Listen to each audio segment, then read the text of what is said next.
बिस्मिल्लाहिर्रहमानिर्रहीम। अन अबी हुरैरा रज़ियल्लाहु तआला अन्हु क़ाल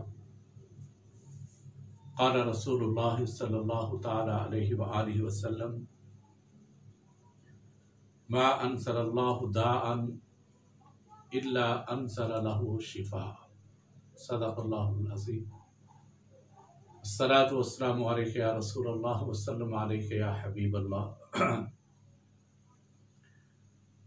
मोहतरम सामीन इकराम, गुफ्तगू बीमारी और इलाज के बारे में है।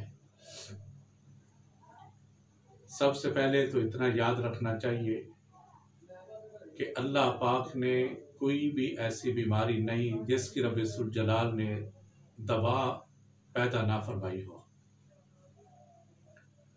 और उस बीमारी के अंदर रब्बुल जलाल ने शिफा का कोई पहलू पैदा ना फरमाया हो। हर बीमारी के बाद रब्बुल जलाल ने बीमारी का इलाज भी और उसके साथ साथ इलाज के साथ साथ अल्लाह ताला ने शिफा भी पैदा फरमाई है। हज़रत अबू हुरैरा रज़ियल्लाहु तआला अन्हु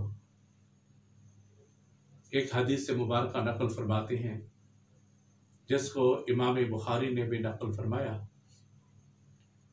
कि अल्लाह पाक ने कोई भी ऐसी बीमारी पैदा नहीं फरमाई जिसकी रब्बुल जलाल ने शिफा ना बनाई हो।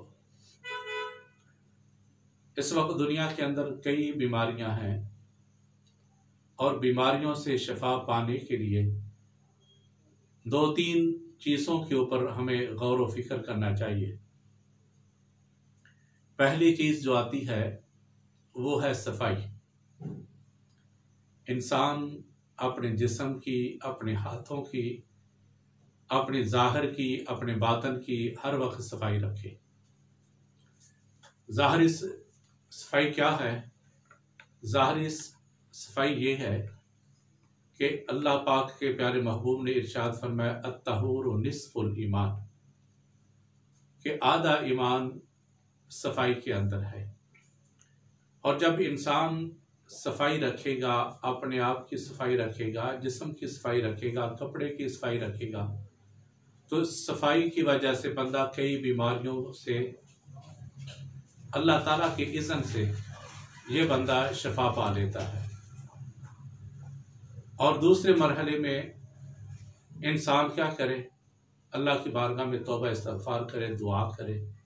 दुआ भी अल्लाह की बारगाह में जब बंदा करता है तो अल्लाह पाक दुआ के सदके बीमारियों के रब्बुल जलाल बीमारियों से महफूज फरमाता है।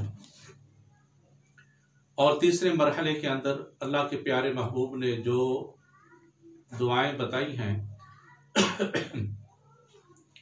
जैसा कि सना मक्की के बारे में और कलबंजी के बारे में अल्लाह के प्यारे महबूब ने जो इरशाद फरमाया, सना मक्की ये मक्का के पहाड़ों के ऊपर पैदा होने वाली एक बूटी है, और इसके बारे में अल्लाह के प्यारे महबूब ने इरशाद फरमाया सना मक्की के अंदर मौत के अलावा हर बीमारी की शिफा है।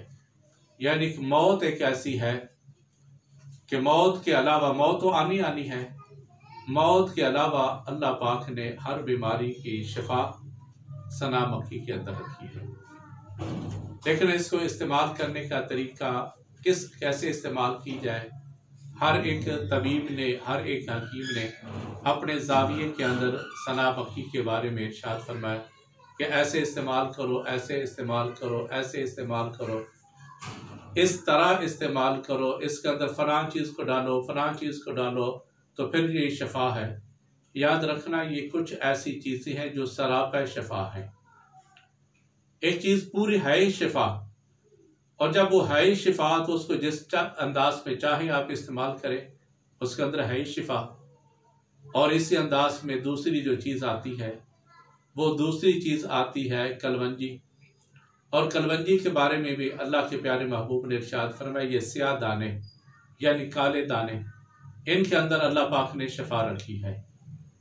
और अल्लाह के प्यारे महबूब ने इरशाद फरमाया जो बंदा हर रोज़ कलवंजी को खा लेता है उस दिन मौत के अलावा कोई बीमारी उस बंदे को नहीं मिल सकती जो कलवंजी को इस्तेमाल कर लेता है, कलवंजी को खा लेता है।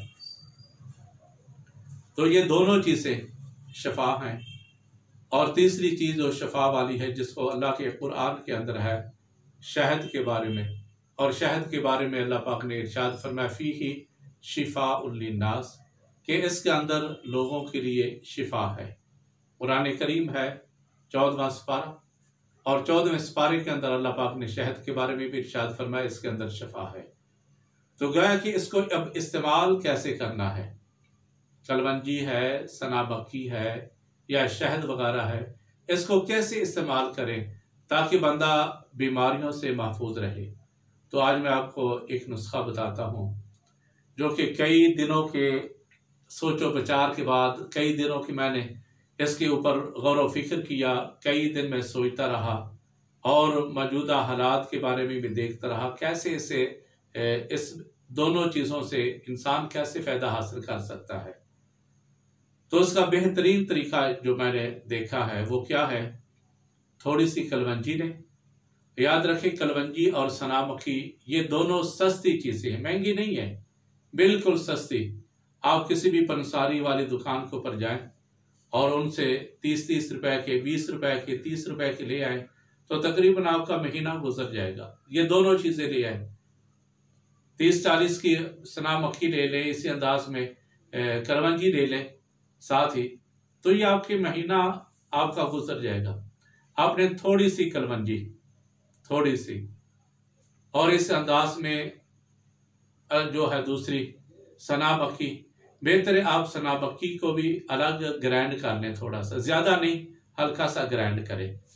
और कलवंजी को भी आप हल्का सा ग्राइंड कर लें, ज़्यादा नहीं करना, उसका पाउडर नहीं बना देना, हल्के हल्के, यानी जिसको आप यूँ कहते हैं ना अधखड़, अधखड़ के लिहाज से सना मक्खी को भी और कलवंजी को भी ये आपने अलग अलग पीस के घर के अंदर रख लेना है। दोनों चीज़ों को, कलवंजी को भी, सना मक्खी को भी ग्राइंड करके रख लें। और इसको आप जिस अंदाज में कहवा तैयार करते हो उसी अंदाज में इसका कहवा तैयार करें। सना मक्खी और कलवंजी थोड़ी थोड़ी सी डालें, यानी इतनी इतनी समझे, थोड़ी थोड़ी सी कलवंजी भी, सना मक्खी भी इतनी इतनी डाल के आप इसको 3-4 जोश दें। और अगर शहद मिल जाए तो 100 बिस्मिल्लाह, बहुत बेहतर है। शहद ना मिले तो 1 कप के जाविये से 2 खजूरें, 2 अदद खजूरें 1 कप के लिहाज से आप कहवा तैयार करें। अगर 2 कप तैयार करने तो आपने 4 खजूरें डाल लें। और इसको, ये शुगर वाला मरीज भी इसको पी सकता है शहद के मुतबादिल। इसके अंदर चीनी आप ना डालें, गुड़ वगैरह ना डालें, मिठास वगैरह ना डालें। मिठास हासिल करने के लिए अगर शहद मिल जाए तो बेहतर है, शहद नहीं मिलता तो 1 कप के जाविये से आप खजूर इसके अंदर डाल लें। और ये जो चीज़ है, शुगर वाला मरीज वो भी इस कहवे को पी सकता है, बिला दड़क वो भी इसको पिए। और इसके अंदर जब कोशिश ये करें आप खाना खाने से 1 घंटा पहले, यानी आपने सुबह का नाश्ता करना है तो जहां आपने चाय पीनी है, चाय की जगह से आप ये कलवंजी और सना मक्खी का कहवा आप इस्तेमाल करें, पिए। इसके अंदर इंशाल्लाह शिफा, बलगम भी आपकी दूर, नजरा, खांसी ये भी आपकी दूर। सबसे ज़्यादा जो प्रॉब्लम आती है वो फेफड़ों से बलगम बनना शुरू हो जाती है। फेफड़ों से फिर इंसान इसी अंदाज में नज़रे ज़ुकाम के अंदर मुब्तला हो जाता है। तो जब आप खाली पेट इसका कहवा पिएंगे, कलवंजी का, सना मक्खी का, खाना खाने से आधा घंटा या घंटा पहले, तो उसका असर ये होगा कि आपके फेफड़े साफ हो जाएंगे। जब फेफड़े साफ हो जाएंगे, बलगम, खांसी वगैरह दूर हो जाएगी, तो इंशाल्लाह आपका जिस्म हल्का फुल्का हो जाएगा। उसके बाद आप खाना वगैरह खाएं। और इसी अंदाज में रात को खाना खाने के बाद कोशिश करें कि खाना खाने के बाद आधा घंटा 1 कप फिर आप इसको गरम गरम पी लें। जब पिएंगे तो इंशाअल्लाह अल्लाह के हुक्म से, अल्लाह के नबी के फरमान के मुताबिक आपके पास जितनी भी बीमारियां हैं, सारी की सारी बीमारियां धुल के कपड़े की तरह आपका जिस्म साफ, तय्यब व ताहिर हो जाएगा। क्योंकि सारी दुनिया का जो फार्मूले हैं, सारी दुनिया की जो चीज़ें वो गलत हो सकती हैं, लेकिन अल्लाह के नबी का फरमान गलत नहीं हो सकता। इसको पर ईमान होना चाहिए। जो अल्लाह के नबी ने फरमा दिया वो बरहक है, और जो जिस अंदाज में अल्लाह के नबी ने कहा वो बरहक है। इसके अंदर दोनों के अंदर शिफा है, और ये सना मक्की हर जगह से मिल सकती है। ये ज़्यादातर मक्का के पहाड़ों के ऊपर होती है।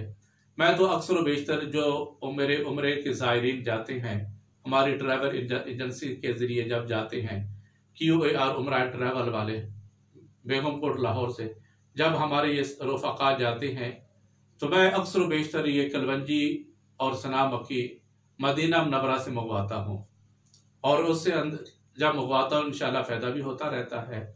तो आप भी अगर कोई साथी जा रहा हो आपका ज़ायर मक्कातुल मुकर्रमा उम्रे की गरज से या हज की गरज से, तो आप वहाँ से भी मंगवा सकते हैं। बसूरत दीगर आप यहाँ से भी कलवंजी और सना मक्की मंगवाएं, अपने घर के अंदर रखें, अपने किचन के अंदर रखें। जब भी आपके घर के अंदर कोई आदमी बीमार हो तो इसका कहवा ज़रूर आप पिलाएं। थोड़ी सी कलवंजी, थोड़ा सा सना मक्की डाल के, और मिठास हासिल करने के लिए शहद या खजूर वगैरह को इस्तेमाल करें, तो इंशाअल्लाह अल्लाह के हुक्म से अल्लाह आपको शफाई अता फरमाएगा। और अगर आप इसको वैसे इसका सफ़ूफ बना लेते हैं, यानी इसको ग्राइंड करने हम वज़न सना मक्की भी आधी छटांग सना मक्की हो, आधी छटांग कलवंजी हो, इसको आप इकट्ठा करके थोड़ी सी आप हाजमे के लिए, पेट के अमराज के लिए अजवाइन डालें, आधी छटांग, तीनों का हम वज़न ले लें, यानी कलवंजी सना मक्की अजवाइन तीनों की आप सफ़ूफ बना के आपके अपने घर के अंदर रख लें।